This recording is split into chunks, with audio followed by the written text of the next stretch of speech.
Something about first fitment is always so exciting. This is the first time the motor's been in a car. First mock-up just to see where things are. Painted the block a little.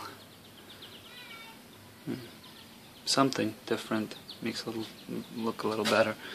Clears the sway bar front, and this is how it's going to be in the back.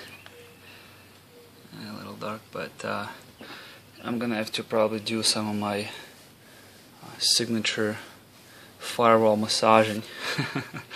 I've done on the Volvo as well.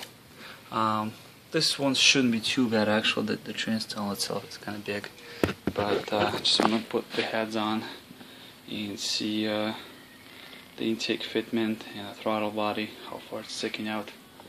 I'll catch you guys later. I think we can actually make it work like this. I just put heads on, and I lost one intake I got from a friend. Truck intake is way too tall. It won't even clear the hood right here. It's way too tall, and it'd be kind of cool to cut a giant hole in the hood and have it stick out like that. But hey, got a really good deal on this intake. So, and actually, this will probably clear the hood as well. You can see how much taller that is, but we're still on a 2x4, so we have another 1.5 inches, well, about an inch at least to go. So this one is obviously a 1/2 inch too tall, but then we got a little bow in the hood, and if not, I can cut out the structural pieces inside of the hood on the other side. So we'll make it work. Hood-wise, I don't think I'm gonna push it any far back, as this is as far back as it's probably gonna be. Depends on the transmission. It's got a giant bell housing them 480s, so maybe a little more, but we should be fine like this. So actually a little bit more room than I thought it would be.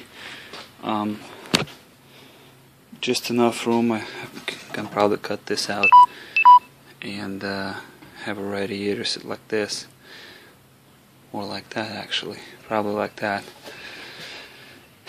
And so this will be enough clearance. Them JDM couplings on eBay I always buy, comes this way down, so this actually might be just fine.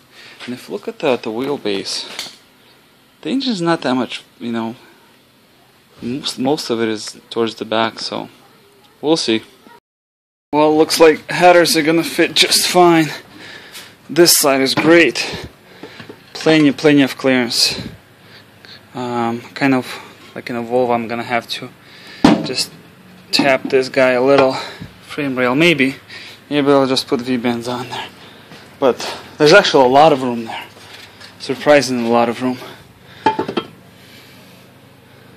I can always make a crossover, kind of like in a 4th gen Camaro, all the way underneath the bell housing, and this way and mount the turbo somewhere right here. Let's see where the turbo can go. Like this. Make a U, or just cut it all together. Yeah, I'll probably put a turbo right there in this corner, cut out all the excess. And this guy, oh man, this was a pain to cut. The EGR part. This one actually fits. I'm not gonna try to do it with one hand. Maybe I will. But it's super tight to the steering box there, and well, it fits as it sits now. But since it should be about 1 inch lower, we're gonna be very tight, and I'm probably gonna have to shave some of this stuff. I can't remember exactly, somewhere in here, so I'm gonna have to shave some of this. It's a pretty thick material too, so I can take some material off of it. But actually, very pleased with how it sits right now.